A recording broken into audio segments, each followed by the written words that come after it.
Good morning students. आज हम closes में रिलेटिव क्लोज के ऊपर डिस्कस करेंगे, रिलेटिव क्लोज को पढ़ेंगे। और एक बात नोट करना स्टूडेंट्स, ये जो रिलेटिव क्लोज है ये वेरी वेरी इंपॉर्टेंट है एग्जाम के लिए। यहाँ से बोर्ड एग्जाम में 100% प्रश्न पुटअप होता है, तो एग्जाम की दृष्टि से बहुत इंपॉर्टेंट है और इसको अच्छी तरह से समझें। रिलेटिव प्रोनाउन जो है वो रिलेटिव क्लोज के अंदर ही आते हैं, ठीक है। एक विद्वान हुआ है, क्या नाम है उसका, Tom MacArthur. Tom MacArthur के अनुसार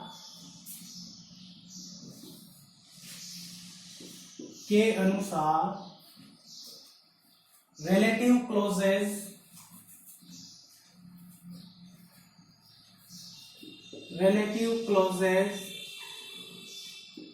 तीन प्रकार के होते हैं।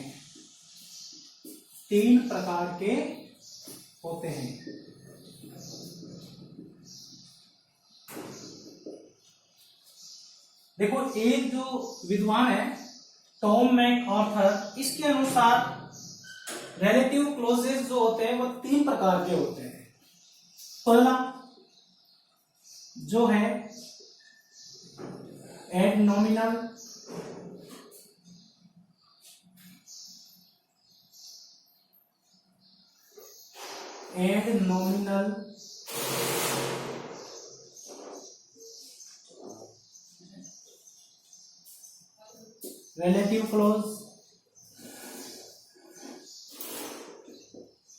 रिलेटिव क्लोज,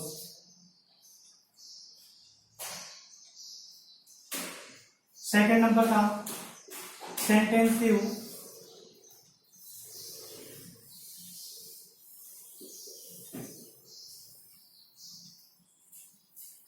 सेंटेंसियस,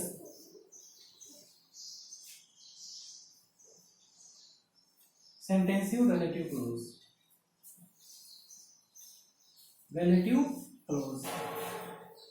और थर्ड नंबर का जो होता है वह नॉमिनियल होता है, नॉमिनल रिलेटिव क्लोज।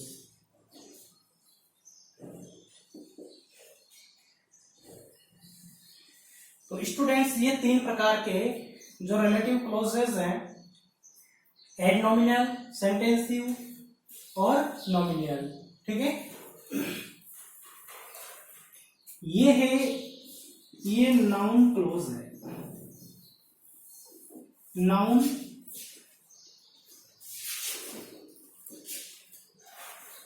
को मॉडिफाई करता है,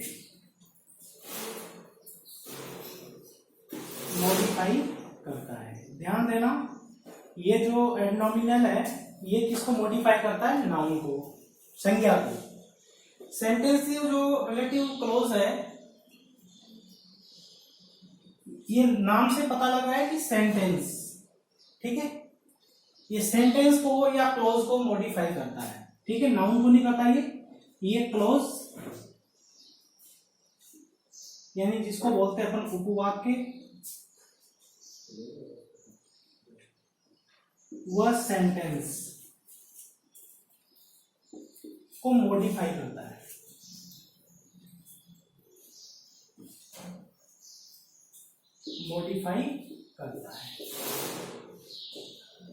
ठीक है। एडनॉमिनल रिलेटिव क्लोज होता है वो नाउन को मॉडिफाई करता है। सेंटेंसिव रिलेटिव क्लोज होता है वो क्लोज को यानी उपवाक्य को या सेंटेंस को मॉडिफाई करता है। और नॉमिनियल जो रिलेटिव क्लोज है ये फ्री रिलेटिव क्लोज है, स्वतंत्र है, फ्री रिलेटिव क्लोज।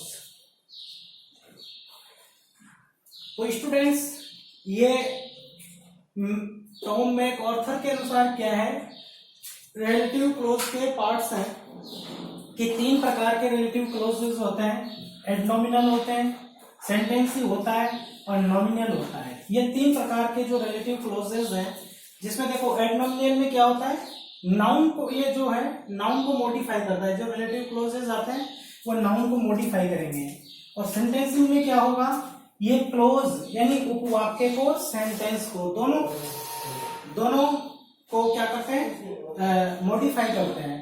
नॉमिनल जो होता है उसके अंदर फ्री होता है, एक स्वतंत्र वाक्य होता है, ठीक है, डिपेंडेंट क्लोज नहीं होता। तो ये क्या हो गए, 3 प्रकार के रिलेटिव क्लोजेस हो गए। अब सबसे पहले अपन बात करते हैं एडनोमिनल रिलेटिव क्लोज की।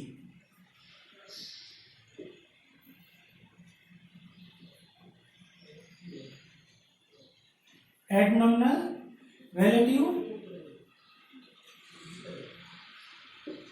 क्लोज।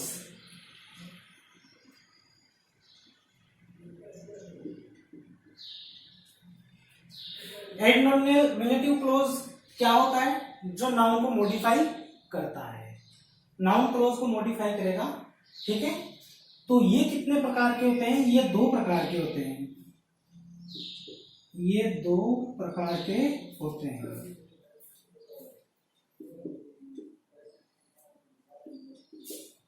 कितने प्रकार के होते हैं, 2 प्रकार के। एडनोमिनल क्लोज, रिलेटिव क्लोज कितने प्रकार के होते हैं, 2। इसमें पहला होता है रेस्ट्रिक्टिव,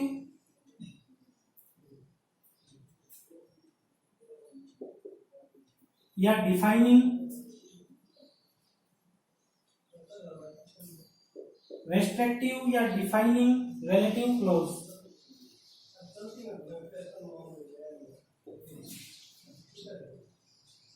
ठीक है। और सेकंड नंबर का नॉन रेस्ट्रिक्टिव,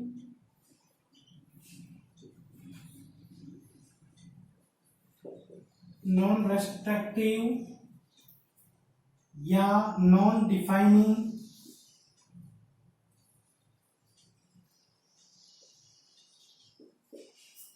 रिलेटिव क्लोज।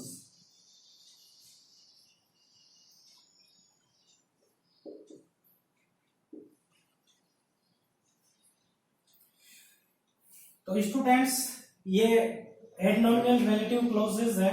अब इसमें 2 पार्ट है, एक तो रेस्ट्रिक्टिव है, रेस्ट्रिक्टिव को मतलब बोलते हैं अपन सीमित, और डिफाइनिंग को बोलते हैं परिभाषित।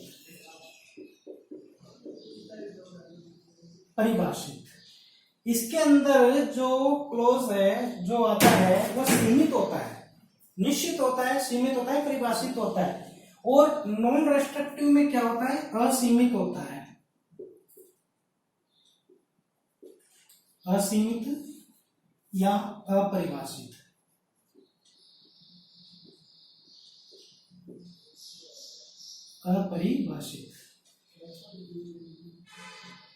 ये अब इसको एग्जांपल से समझते हैं कि कौन सा रेस्ट्रिक्टिव है और कौन सा नॉन रेस्ट्रिक्टिव है, ठीक है।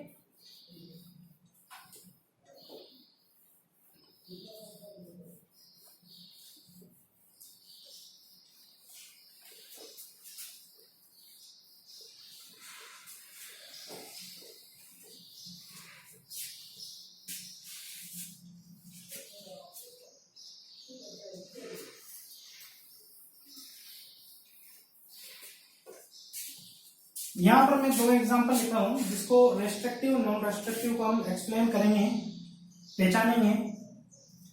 जैसे मैंने लिखा,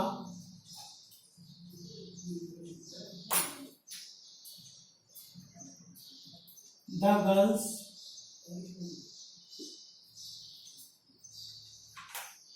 who attended the function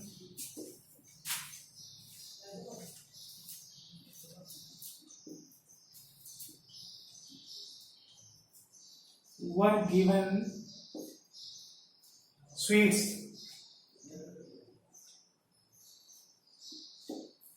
एक तो सेंटेंस ये है कि the girls who attended the function were given sweets. दूसरा सेंटेंस,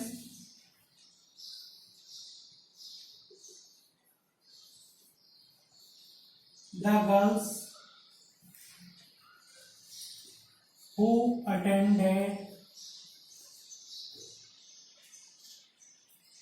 the function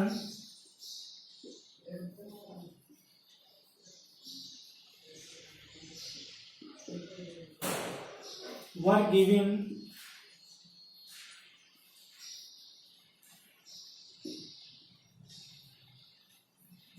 sweets। दोनों सेंटेंस देखिए। अब यहां पर देखो, the girls who attended the function were given sweets. यहां पर ये रेस्ट्रिक्टिव है कि वे लड़कियां, जिन लड़कियों ने कार्यक्रम में भाग लिया, जिन्होंने कार्यक्रम में भाग लिया, ठीक है। यहां अटेंडेंट का मतलब पार्टिसिपेट से है। फंक्शन में तो बहुत सारे स्टूडेंट्स थे, उन्होंने अटेंड किया था फंक्शन को, लेकिन उस मतलब कार्यक्रम में जिसने भाग लिया था उन्हीं को मिठाइयां दी गई। तो मिठाई किसको दी गई? जो लड़कियां कार्यक्रम में भाग ले रही थी उन्हीं को मिठाई दी गई। तो यहां पर ये क्या है? रेस्ट्रिक्टिव है, डिफाइनिंग है।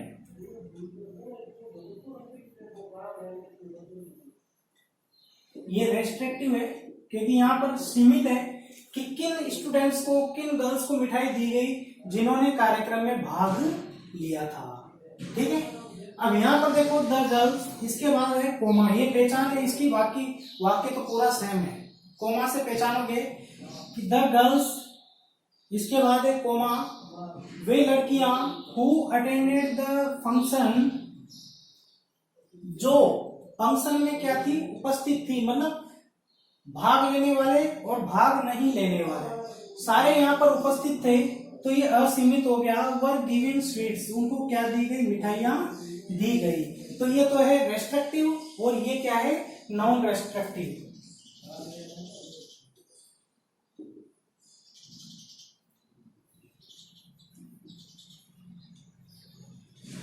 Non restrictive. तो रेस्ट्रिक्टिव कौन सा है? जिसमें नाउन को क्या किया जाता है? डिफाइन किया जाता है, डिफाइनिंग किया जाता है, उसको रेस्ट्रिक्टिव किया जाता है। और नॉन रेस्ट्रिक्टिव में क्या है? देखो पहचान, ध्यान रखना कि यहां पर कोमा आएगी, कोमा। नॉन रेस्ट्रिक्टिव वाले सेंटेंस में नाउन के बाद कोमा है और इस वाले में देखो नाउन के बाद कोमा नहीं है। तो जिसमें कोमा नहीं है वो वाक्य रेस्ट्रिक्टिव रिलेटिव क्लोज का है, और जिसमें कोमा लगी हुई है वह नॉन रेस्ट्रिक्टिव या नॉन डिफाइनिंग रिलेटिव क्लोज का वाक्य है। यह पहचान ध्यान रखना। अगर मान लो आपको ऐसा वाक्य मिलता है, ये वाला, अब इसमें देखो, इसमें कोमा लगी हुई है। जब कोमा लगी हुई है तो ये वाक्य किसका है? नॉन रेस्ट्रिक्टिव रिलेटिव क्लोज का। और जिसमें कोमा लगी हुई नहीं है, ये देखो इस वाक्य में कोमा नहीं है, तो ये वाक्य है रेस्ट्रिक्टिव रिलेटिव क्लोज का। ओके, अब अपन बात करते हैं किसकी? एडनॉमिनल रिलेटिव क्लोज में रेस्ट्रिक्टिव या डिफाइनिंग रिलेटिव क्लोज। इसको सबसे पहले देखें।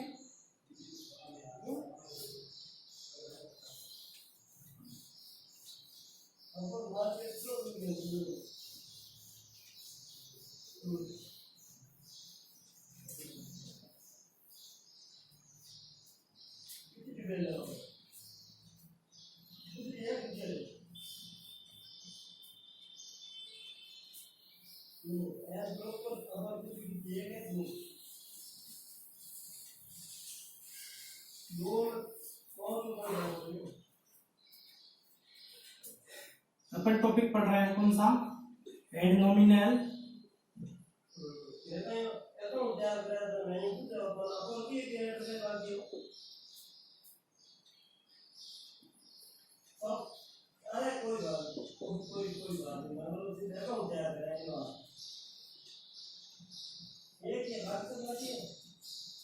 इसमें अपन पढ़ेंगे ए नंबर पे रेस्ट्रिक्टिव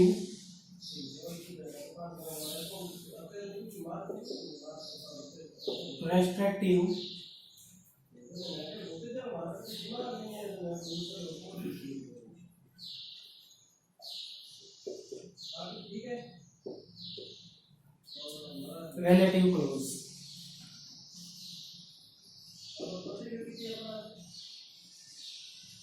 रेस्ट्रिक्टिव, रिलेटिव क्लोज। इसके अंतर्गत देखो कौन कौन से रिलेटिव प्रोनाउन आते हैं। पहले नंबर पे हु या दैट, हु या दैट, ठीक है। whom, whose, whom, whose, which,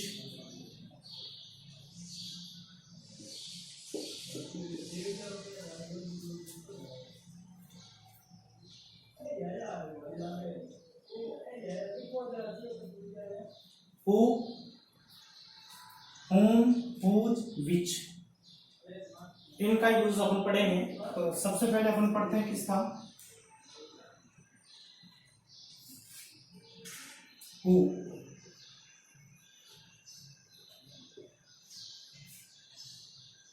who या that का प्रयोग।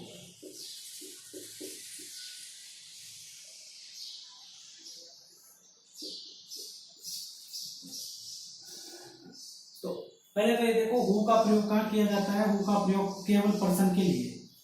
हु का प्रयोग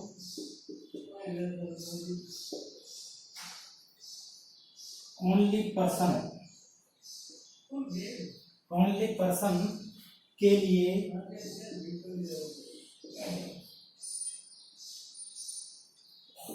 सब्जेक्ट के रूप में किया जाता है।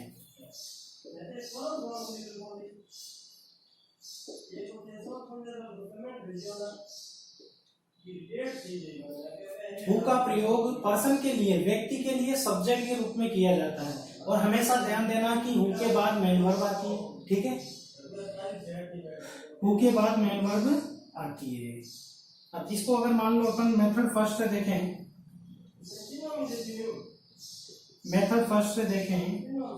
तो सबसे पहले क्या आ जाएगा, सब्जेक्ट आ जाएगा और ये नाउन होगी। इसके बाद हु, इसके बाद हेल्पिंग वर्ब, यहाँ पर लिखेंगे डिपेंडेंट क्लोज, और उसके बाद शेष मेन वाक्य।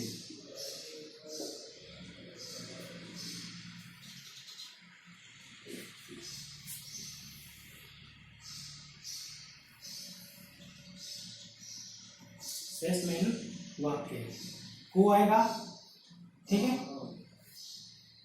और मेथड सेकंड में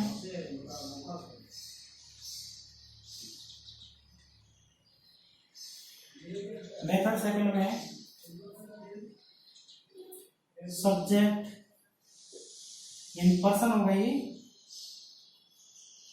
पर्सन होगा, नाउन प्लस हु या हेल्पिंग वर्ब या मेन वर्ब होगी। हेल्पिंग वर्ब या मेन वर्ब होगी। यहाँ भी डिपेंडेंट क्लोज की हेल्पिंग वर्ब या मेन वर्ब, ठीक है। प्लस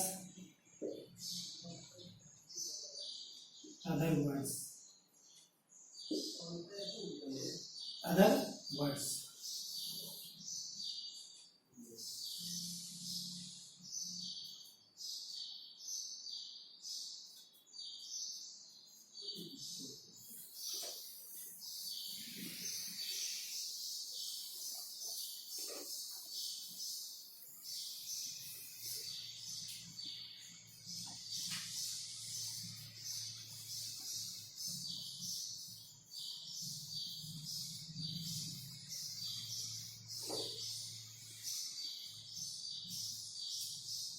एग्जाम्पल देखिए इसका।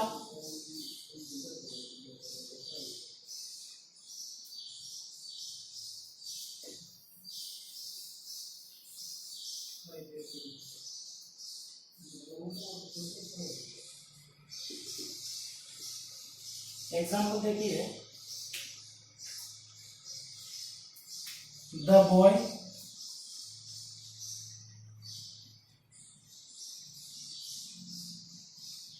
was awarded the boy was awarded he topped the class.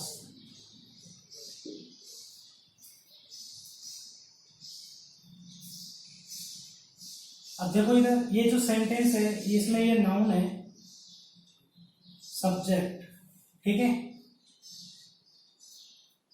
ये जो है ये सेकंड सेंटेंस है, यहां पर अपन इसको कह सकते हैं सेकंड सेंटेंस, और इसके बाद ये शेष पहला सेंटेंस, ठीक है।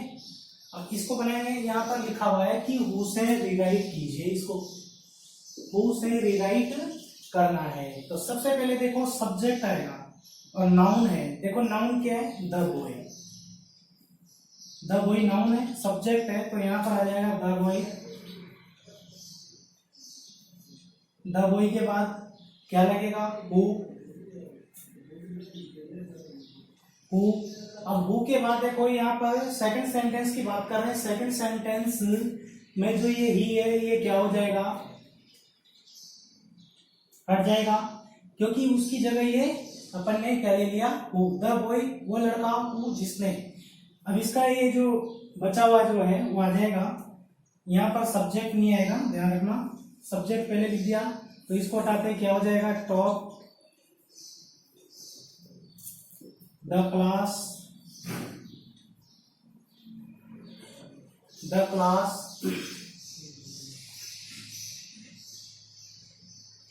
was rewarded,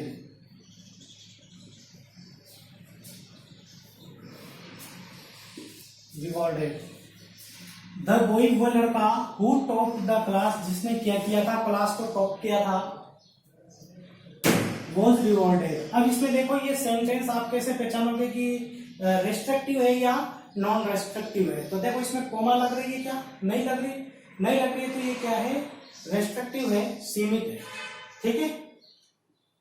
अब मान लो ये मेथड सेकंड से आ जाता है वाक्य, तो कैसे आएगा,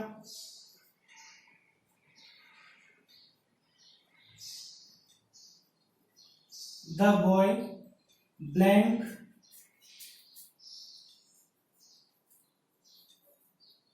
टॉप द क्लास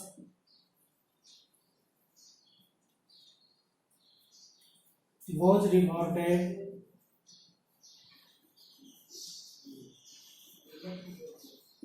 और यहां पर लिख दिया who, whom, whose। तो इसकी सबसे बड़ी पहचान है कि इधर पर्सन है, ये नाउन है और पर्सन है, नाउन या प्रोनाउन उपयोग, यहाँ पर पर्सन है, ये सब्जेक्ट है, पर्सन है, और पर्सन के बाद रिक्त स्थान है, रिक्त स्थान के बाद मेन वर्ब है, रिक्त स्थान के बाद इधर पर्सन और रिक्त स्थान के बाद मेन वर्ब हो तो इसमें हु ही भरा जाएगा, ठीक है, इसमें हु भरा जाएगा। तो ये इसकी सबसे बड़ी पहचान है। एग्जाम में अगर ब्लैंक पे आता है तो इस तरीके से भरना है, रीराइट वाला आता है तो इस तरीके से आपको सॉल्व करना है। अब यहाँ पर देखो एक जो रूल है,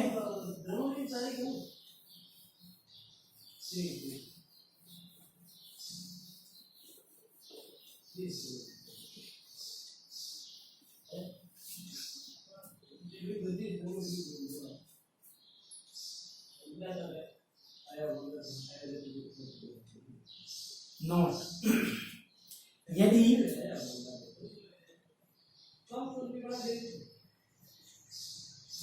सब्जेक्ट के रूप में, यदि सब्जेक्ट के रूप में ऑल,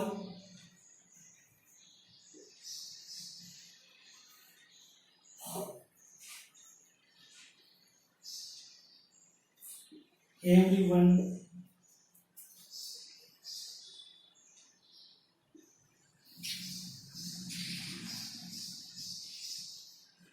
एवरीबडी,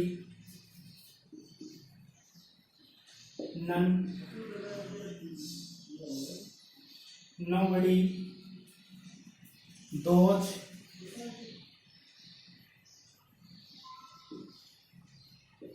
आदि हो तो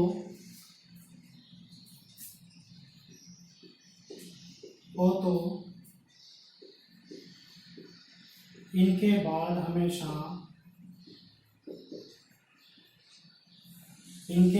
हमेशा दैट यूज किया जाता है।